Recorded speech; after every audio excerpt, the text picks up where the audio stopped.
Welcome to Dave's new podcast. Just this morning I came across an article in The Guardian online which was all about the new Superman movie, Man of Steel.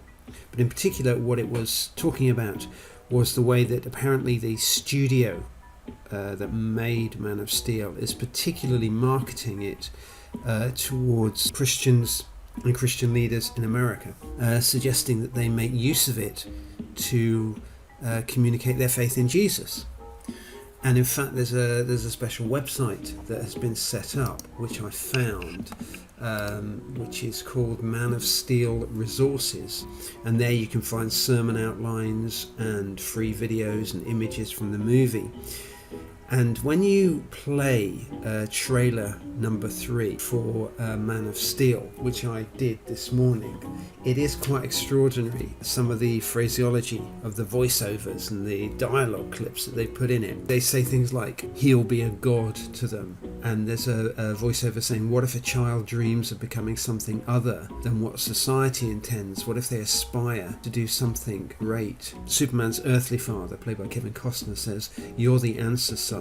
You're the answer to are we alone in the universe? For some, he's a guardian angel, and for others, a ghost who never quite fits in.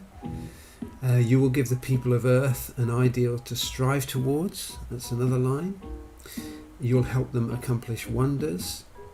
And then Superman himself says, my father believed if the world found out who I really was, they'd reject me. And of course all of that very applicable really in some way or other to the whole question about who was Jesus and wrestling with who he is and who he was and who he is now and all that sort of thing. It's nothing new, of course, to take films and use them to help people think about not only faith but life and its meaning anyway, really. So although The Guardian has picked up on this particularly with Superman, Man of Steel, it's been happening now for years, really. It's something that I do a lot, not only movies but TV, internet films, comedy clips, news stories, all that kind of thing. But all of it is not new because it's only what Jesus and the prophets did anyway. They took the media of their day. Jesus took the movies of his day, which were the parables, the stories that were going round, the shocking, funny, dramatic tales that were being passed on that people would sit down and listen to around the campfire, that families would tell to each other, all these kind of stories that were the way of entertainment and the way of expressing who people were. Jesus took all of that, and it was very much that media that he used to help people to think about what the kingdom was all about. His message came to people via story predominantly, not via sermons, but very much through analogy and parable and allegory. Of course, the powerful thing about story is that we're called to find ourselves within it. So the best films, whether they're science fiction or horror or drama or action adventure, the points where they really work is where you get a connection with them.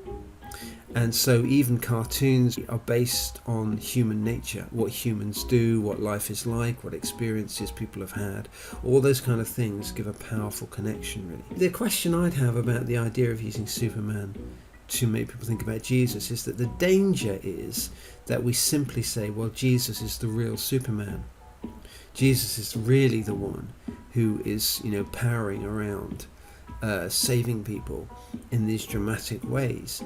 And there's some truth in that from what we read in the Gospels. There are lots of miracles, for example, that Jesus did and people focus on. But there are many, many more incidents which are not melodramatic. They're not glamorous and glossy. They're incidents of small conversations. They're incidents of countercultural actions that Jesus does, which upset a lot of people, but help the people who are in need. I'm not saying Superman doesn't do that, but I think the idea that we have of Superman is someone with superhuman powers.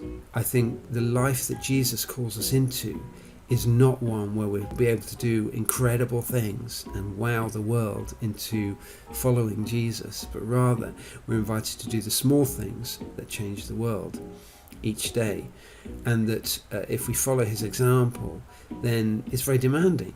He himself described it like this. He said, it's like when you've been sentenced to death and you pick up your cross and you carry it off to where you're going to be executed. There's a kind of not necessarily a physical dying, but a dying to this idea of fame and fortune and celebrity and glamour and money and all that sort of thing. It's a sort of dying to those things which crowd out humility and kindness and compassion, and doing the kind of things that we see Jesus doing, really.